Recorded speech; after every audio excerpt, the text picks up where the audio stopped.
Hello, cannedcream here, CC for short, and today I would like to talk to you about mares and stallions.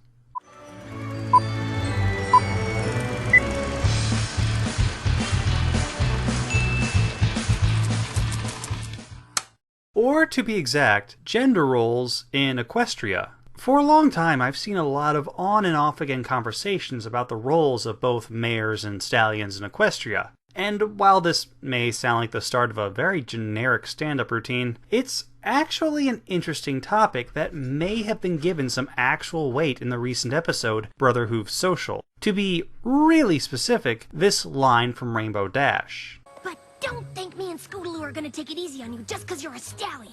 It's kind of a reverse on the phrase you sometimes hear about taking it easy on a girl, the obvious implication there being that a girl is not as well equipped for whatever the given situation is as a boy.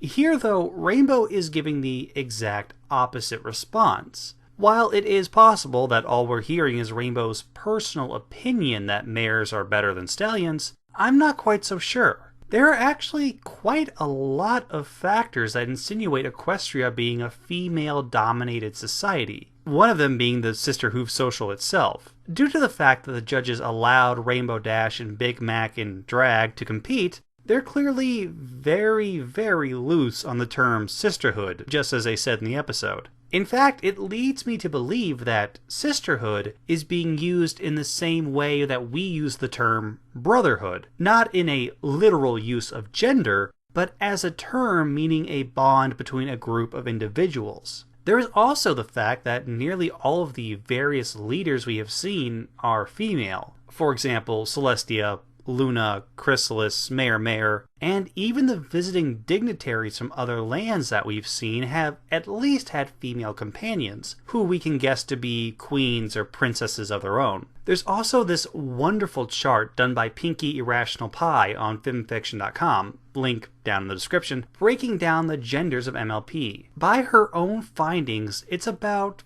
58% female to 52% male. While we can continue to point out examples, that's not really the point of this video. The heart of the topic is, what, if anything, does this mean? Well, it's possible that because of the higher female population, and because of the more mares and seats of authority, that stallions are the quote-unquote weaker of the sexes. Now, do I really think that's what's happening here?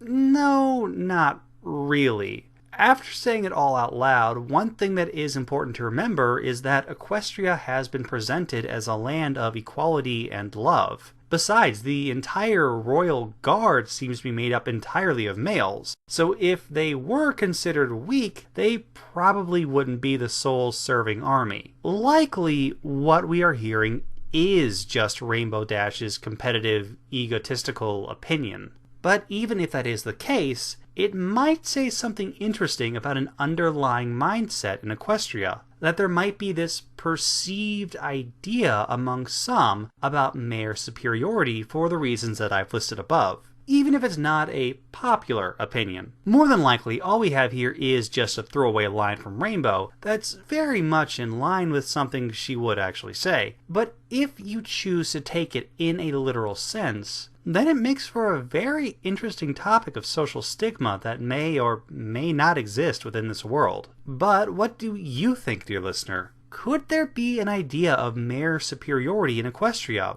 either common or underlying? Why or why not? Whatever your thoughts, please post them down in the comments below. Thank you very much for watching, and as always, Stay pony, my friends.